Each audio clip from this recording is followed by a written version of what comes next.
Hi, so we're looking to double the sales in your business, and we're on the A to Z of sales in business, and today's video is K through to O.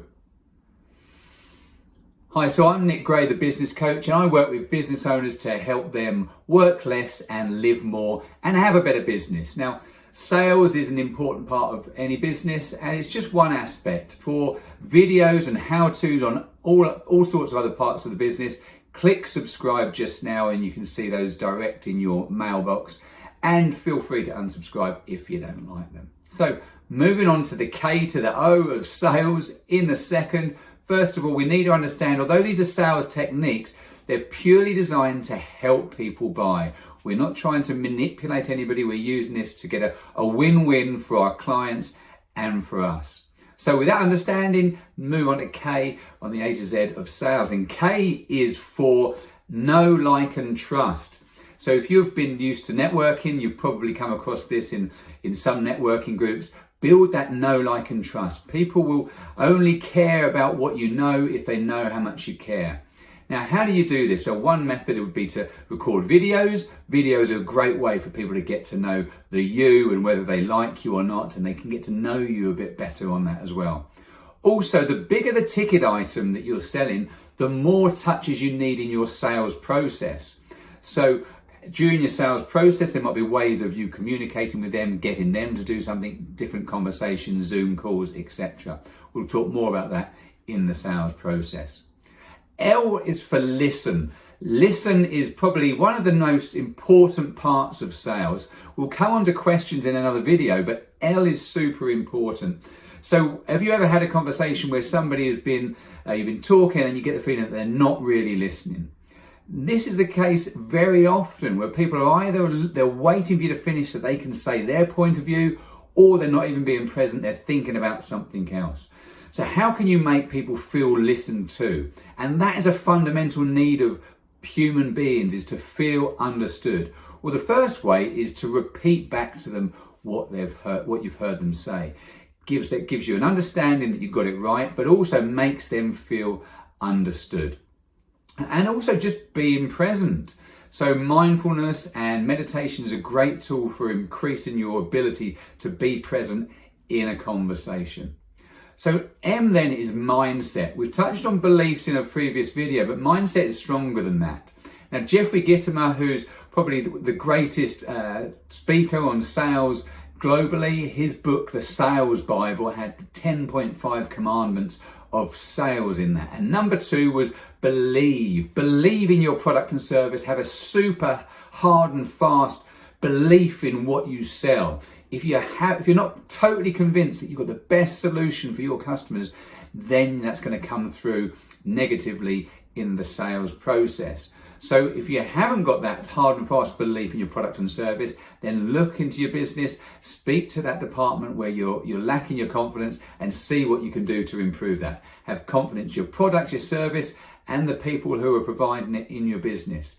And yourself. Confidence in yourself. Now, we can boost the confidence in ourselves by doing a simple thing like positive affirmations. We all have this negative chat in our head telling us we can or can't do things, and we're constantly negatively affirming throughout the day. Things like, I feel tired, I am hungry. They're negative affirmations. Or I can't do that. They're negative affirmations.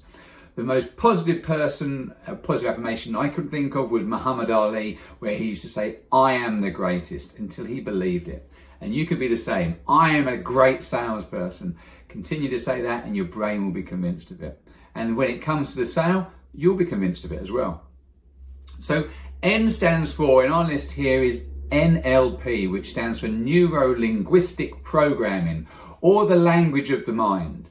Now, this is a study that goes back some years, but the key aspects for me in this are the way that people communicate. Now, people communicate and learn in different ways, 3 main modalities, and that is visual, auditory, and kinesthetic. Now, you can pick up on what their modality is by looking at them in some cases. If someone's visual, they generally dress quite well, even if they're wearing shoes that are uncomfortable, because they look good. Someone who's kinesthetic might be wearing something that's a lot more comfortable to wear. Someone who's visual might say things like, that looks good, or I can see what you're saying there. Somebody who's auditory might say something like, that really resonates with me, or I can hear what you're saying there. And someone who's kinesthetic would be very much like, oh, that feels really good, or I've got a good feeling about this. So why is that important and how we can use it? Well, if going back to that know, like and trust, people buy from people like them. If you can communicate like them, that'll build that trust between you. So for instance, if you're selling a car to a visual person, you might want to take them to the car so they can see it, show them some pictures of that with people like them. If they're an auditory, maybe they want to hear the engine or the stereo. And maybe if they're a kinesthetic, they'd like to drive the car and really get a feel of what it's like and smell the leather on the seats. So NLP, really important to help to us to build that know, like and trust. Another point of NLP is to match and mirror. So I don't mean copy somebody specifically, but match and mirror. So if they're speaking slowly, you slow down the speed of how you're speaking so they feel more comfortable. The tone's the same. Maybe your body language is the same as well. So think about matching and mirroring.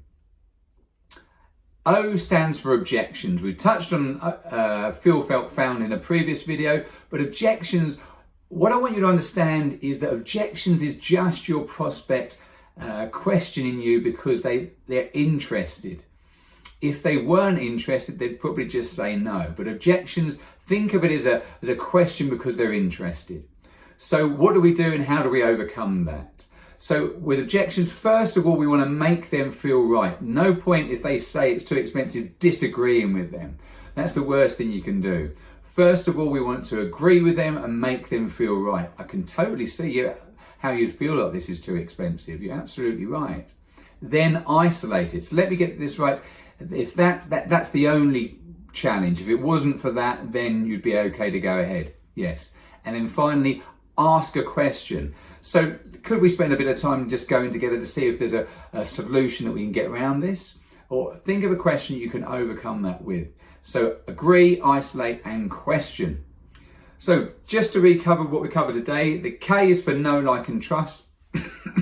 Make them feel important, safe, and happy. L is for listen. Repeat back to them what you've heard. M is for mindset. Develop an unshakable belief in what you're selling. N is for NLP. Match and mirror and know them back. O is for objection. Agree, isolate, and question. So hopefully this has been some help for you. Love to hear your comments and like this video. I'm Nick Gray, the business coach. Until next time, speak to you then.